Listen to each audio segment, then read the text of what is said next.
Every company, organization, or individual can make small changes that equate to big differences in our future sustainability. It just means being thoughtful and creative about how we live and do business. We'd like to share with you two stories of environmental leadership and transformation taking place right now in Metro Atlanta. Located right in the heart of Metro Atlanta, Emory University serves as a model for sustainability by transforming every aspect of campus life. Emory's vision is to create a model for healthy living and environmental stewardship, locally and globally. So we're looking at the environmental, social, and economic impact of really daily operational decisions that we make at the university.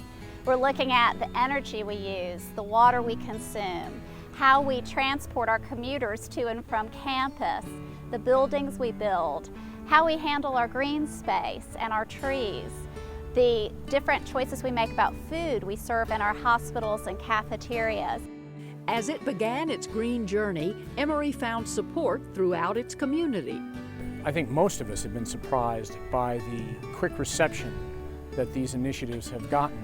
We have found our students willing and eager to adopt sustainable practices as part of what it means to be a global citizen. We found the same things for our faculty and for our staff. All new construction at Emory is LEED certified, and renovations are bringing older buildings up to LEED standards. For Emory, building green is not only the right thing to do, it's also good business. And in the case of the Goizueta Business School that I'm standing in front of, we renovated this building to bring it up to LEED standards. But we found in every circumstance that that investment pays for itself in reduced energy and water bills, and that renovation paid for itself in less than 1 year. But green building is not the only way Emory is leading the way for a sustainable future. The university is committed to reducing its carbon footprint through its local foods initiative. Emory's goal is to have 75% of the food in our hospitals and cafeterias come from local or sustainable sources. We are trying to help educate our students on what is local food to Georgia. By having educational food gardens on campus, we're allowing them to see the food actually being grown. They start to understand what is in season when, and they feel more connected to the food that then they're eating in their cafeterias. So it's a big part of our education and outreach effort. No sustainability program would be complete without strategies to reduce traffic congestion and vehicle emissions. So a major focus of our sustainability initiative has been to get our commuters out of those single occupancy vehicles. We're doing that in a lot of different ways. One of the ways is that we run one of the largest bus shuttle systems in Metro Atlanta. It's the Cliff Shuttle system.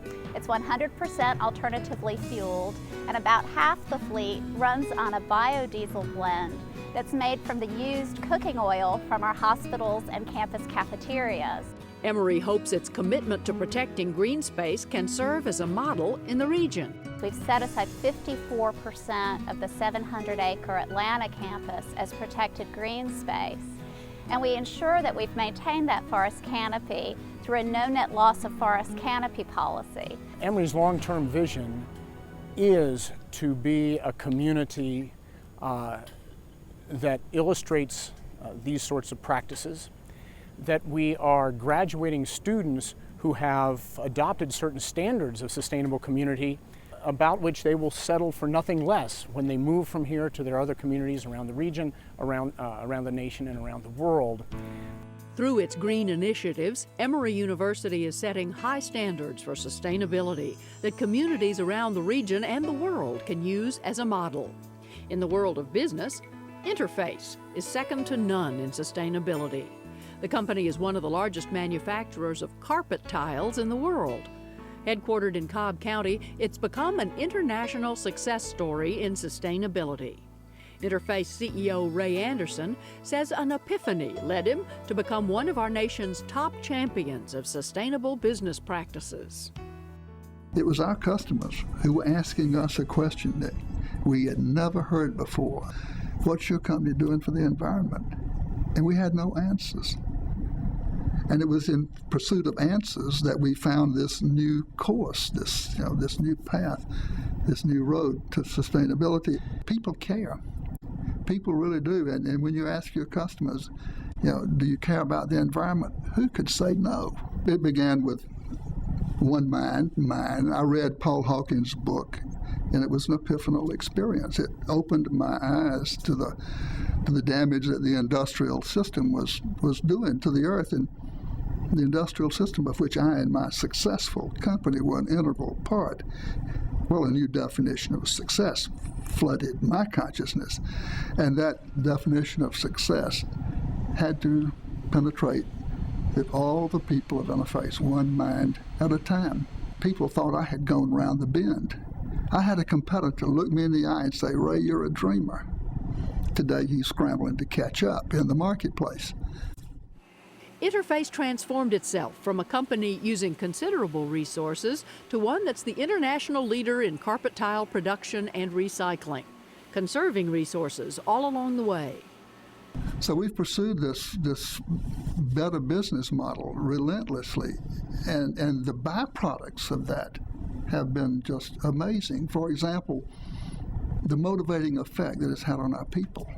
You cannot buy a galvanizing effect such as we have experienced. We could not have imagined the products that we're now developing before this mind shift happened with our product development people. We've reduced our water usage 79% company-wide by going to this type of patterning as opposed to the conventional printing. It's projects like that that have enabled us to reduce our greenhouse gas emissions 88% in absolute tons, even as the company has grown by 2/3 and profits have doubled.